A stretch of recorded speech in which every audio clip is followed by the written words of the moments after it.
নমস্কার, আমি আচার্য কেষ্ট শাস্ত্রী। আশা করি তারামায়ের কৃপায় সবাই ভালো ও সুস্থ আছেন। বড়দের আমার প্রণাম, ছোটদের ও সমবয়সীদের আমার শুভেচ্ছা। আগের পর্বে মাঙ্গলিক দোষ সম্পর্কে কিছু কথা আলোচনা করেছিলাম, পুরোটা আলোচনা করা হয়নি। আজকের পর্বে মাঙ্গলিক দোষ সম্পর্কে বাকি বিষয়গুলি আলোচনা করব, আপনারা শুনতে থাকুন। মঙ্গল তার নিজের ঘরে অর্থাৎ মেষ এবং বৃশ্চিক যদি বসে, তাহলে মাঙ্গলিক দোষ কিছুটা খণ্ডন হয়। সেটা নির্ভর করে নাক্ষত্রিক বিচার অনুসারে। এই মঙ্গল যদি মেষের ঘরে, এখানে তিনটে নক্ষত্র থাকে: অশ্বিনী, ভরণী ও কৃত্তিকা। অশ্বিনী হলো কেতুর নক্ষত্র, ভরণী হলো শুক্রের নক্ষত্র, আর কৃত্তিকা হলো রবির নক্ষত্র।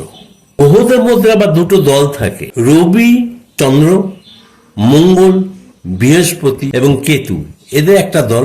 আবার দ্বিতীয় দলে আছে বুধ, শুক্র, শনি এবং রাহু।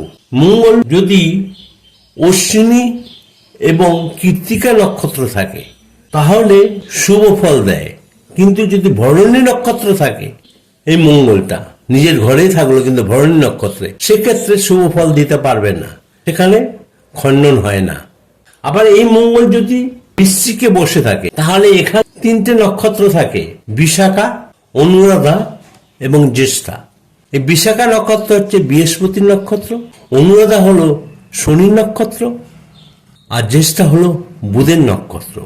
যদি বিশাখা নক্ষত্রে অবস্থান করে মঙ্গল, তাহলে কিন্তু শুভ ফল দেবে।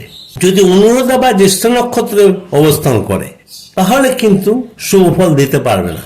মঙ্গলের দোষ কাটাতে হয়।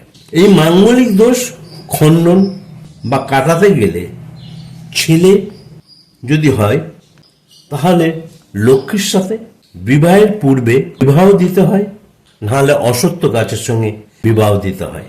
আর যদি মেয়ে হয়, জাতিকা হয়, তাহলে নারায়ণশিলা বা শিবের সঙ্গে বিবাহের পূর্বে বিবাহ দিতে হয়, অথবা বট গাছের সঙ্গে বিবাহ হওয়ার আগেই ক্রিয়া করতে হয়।